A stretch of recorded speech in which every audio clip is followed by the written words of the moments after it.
Have you been bullied or think your life isn't important and that you aren't good enough? I'm Waylon Myers, and I have experienced these issues all my life. Standing Strong with Waylon Myers gives you the platform and courage to talk about life challenges and let you know it's okay to talk about those things as I interview people around the world, as your life is very important and you are strong. What's up, all you Standing Strong with Waylon Myers fans? I hope you had an awesome new year and that 2022 brings you all the best. This week's episode, I sit down with Johnathon Reisinger, someone I went to high school with. And before we get into his interview, I want to read an inspirational quote. Never regret. If it's good, it's wonderful. If it's bad, it's experience. And now, sit back and enjoy Johnathon Reisinger's episode of Standing Strong. Johnathon Reisinger is a certified lay speaker and local lay evangelist for the Worcester, PA United Methodist Church. He is a proud believer of God. And now, let me introduce to you the next guest on Standing Strong with Waylon Myers, Johnathon Reisinger. What's up, Johnathon? Not too much. I'm glad to be on your show. Yeah, I am so happy you have accepted the invite. Can you share a little bit about yourself to the viewers, please? Yeah, I'm on here as Waylon would introduce me as a certified lay speaker and an evangelist. That's in my ministry, but also in the secular world, I have a job at the Pennsylvania Department of Transportation. I'm married to my beautiful wife of 8 years, and we have 3 cats and 3 dogs, and we're based in Franklin, PA, where we grew up, and that's just a little bit about me right now. Awesome. Were you a victim of bullying? If so, how did you overcome it? And if not, what advice would you give on bullying? You know, I was bullied in middle school, about 6th, 7th, and 8th grade. You know, I was a bigger kid, physically not tall, but a bigger guy. And some people picked on me for that. Usually I just shut down. I just kind of let it go. And because usually when you try to say something, it backfires on you. Sometimes your tongue goes before your mind. Yeah. But I just kind of let that go. And as I got into high school, I was more outgoing and was able to talk to people. And it was more of a joking around between friends than bullying. But as far as bullying, you do see it a lot in a lot of different people. And it's usually to make people feel better for what they are. Yeah. My advice to most people is seek out help with somebody. You know, seek a friend, a family member, a pastor, somebody that you can count on, because it's not easy to deal with yourself. If you deal with it yourself, you often find yourself lost. Right. One hardship did you experience in your life, and what were some ways you overcame them? I can go into a little bit of a story here. Okay. I watched your show with Ben Whitehill, and I'm going to piggyback off what he said. I lost my grandfather very young. Me and him were very good friends. We fished. We'd walk around the neighborhood and just talk to the residents. They lived in what we called President Village. It was just a bunch of camps along the river. Well, when he had passed away, it just kind of things rolled downhill from there. I was 6 years old when that happened. I still remember the day that it happened. It was Labor Day of '97. And then a couple years later, my parents divorced, which, you're used to having your two parents together. Yeah. And it was hard, even though I had a stepdad that was there for me the whole time. When you're younger, you don't see things like that. Mm-hmm. So that led me into drug and alcohol abuse as a teenager. Yeah. And what it took was I worked at Eaton Park in Franklin, and that's where I met my wife now. I hadn't been going to church. I had been lost in my relationship with Jesus. So when I met my wife and she took me back to church, ultimately that's how I overcome it, with my faith being restored, being that born again Christian as we're told to be. And that overcoming really grew my faith. That's how I overcame a lot of my hardships. Nice, that's good. How do you relieve a man's stress?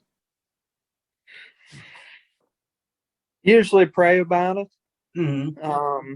I believe in the power of prayer really hard. I've seen the good things that come with it. Obviously, that's how I met my wife, was through prayer. Also, I play guitar, so that's a little bit of my relief, playing music.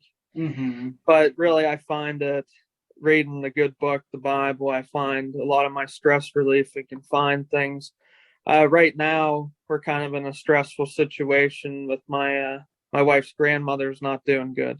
Oh, sorry. And yeah, so we're kind of in a situation where we got a little bit of stress, but the stress becomes an okay thing to deal with when I know, faith wise, if anything were to happen, where she will be.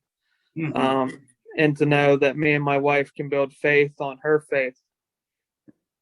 Yeah, absolutely. What's your favorite song to play on your guitar?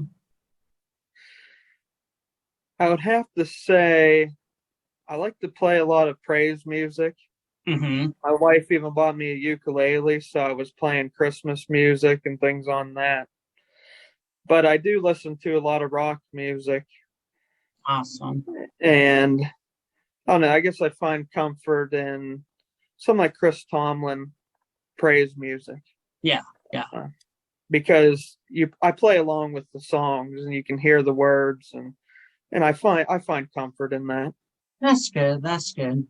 Do you have a favorite inspirational quote that sticks to you to never give up? Off the top of my head, C.S. Lewis always said, he was the one that did the Chronicles of Narnia series. Mm-hmm. He said, there has to be a being out there that created us, because we're all individually different. Because if we were all animated robots, what good would the world be? Yeah. And I often think of that because in Christianity, we have a thing called apologetics. And what we do is we use science and reason to find our faith, to really strengthen that stronghold. And he was actually an atheist before he found Christianity. And for him to say that, and you really sit and think about it, I find it to be true. Mm-hmm. Because we are all different. We were talking about bullying earlier. People don't understand that we're all not the same. Because what would the world be if we were all the same? Yeah, right. It would be a pretty boring place. Mm-hmm. Absolutely. So that really sticks out to me. Yeah, I love that. One of your favorite music artists that helps you unwind?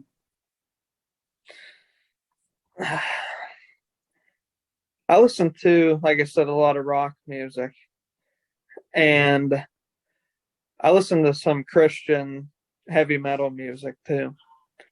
And I listened to a band, Silent Planet, and they did a lot of music about issues that were going on in the world. and they would use scripture in their songs. Or bands like For Today that were doing Christian lyrics. I unwind with a lot of that, even though it sounds angry. It's a little bit of a relief when you have a hard day. Yeah, yeah, right. How have your experience affected your life long term, good or bad? Did those experiences change your goals or change the direction of your career? Yeah, they affected me for the better. When I started going back to church, I actually became a helper with our youth group at our local church, and I did that for 6 years. And when we changed pastors, our one pastor came along and asked if I was interested in lay speaking. So I actually was taking my very first class when I was asked to be what they call a supply pastor, which is you go through a series of classes and you go and actually have your own appointment at churches. Mm-hmm. So after a lot of prayer and thought about it, I took it. And I actually preached the church right up the road from where I lived. They were in need of a pastor. The one was retiring, and they were just a small church. And I was able to use my experiences in rebuilding my faith to help build a church that was maybe a little lost. But as time went on, I prayed when COVID hit. I prayed and found out preaching full time was not really what my gift was. Yeah. But to more move around and share my life experience with other people. So that's when I became an evangelist. So now I travel to different churches and preach. And I use my stories of being younger and how I overcame them with faith to help build not just younger people, but you can't believe the amount of older people that you can touch. Yeah. That was one thing that I thought of when I started. I was like, there's no way a 27-year-old could teach a 60-something-year-old about life. They've already gone through it. Mm-hmm. But you don't realize that you're actually touching them more than you ever could think. Yeah. As far as my career, I do like to share my Christian faith with the people I work with. I work a very secular job, but I don't let what people say bother me as far as my faith. I'm not perfect. I'm never going to claim to be perfect just because I'm a Christian. Mm-hmm. I have a lot to work on. I'm still building to this day. Yeah. But it has helped build relationships with people that are afraid to walk into a church due to the hypocrisy that happens in the church. Mm-hmm. Or they're afraid they're not good enough. So in the long run, my life experience has helped me build other people's character, I believe, as well. Awesome. Now, before we wrap up this interview, what advice would you give to people out there that don't think they are good enough to accomplish anything they set their minds to? Oftentimes we think that we're dreaming way too big. Mm-hmm. I actually have a friend of ours that my wife's mom babysat. She wants to be a Disney Imagineer. She's going to school to be a Disney Imagineer. And in school, we read The Last Lecture by Randy Pausch. For one, I'm going to say read that book. He hits on a lot of things about how we can accomplish our goals if we put our minds to it. And that's exactly it. You're good enough to do whatever you want. If you put the time and the effort and you sacrifice, you'll make it to your dreams. And your dreams have to line up with God's plan. I'm a firm believer in that. I've been through a lot of situations and I ended up where I am because of a plan. And you have to be willing to accept that. While you think you may fail on what you want to do, you're not failing. You're actually aligning the stars to say to what you need to be doing. but keep dreaming and keep working to it, because you can't accomplish anything, because you are worth so much more than you could ever even imagine. Mm-hmm. Right. I love that. Thank you for showing that. Johnathon, thank you for being the latest guest on Standing Strong with Waylon Myers. Remember to always be real, honest, and inspiring. I hope you have a good rest of your day, Johnathon.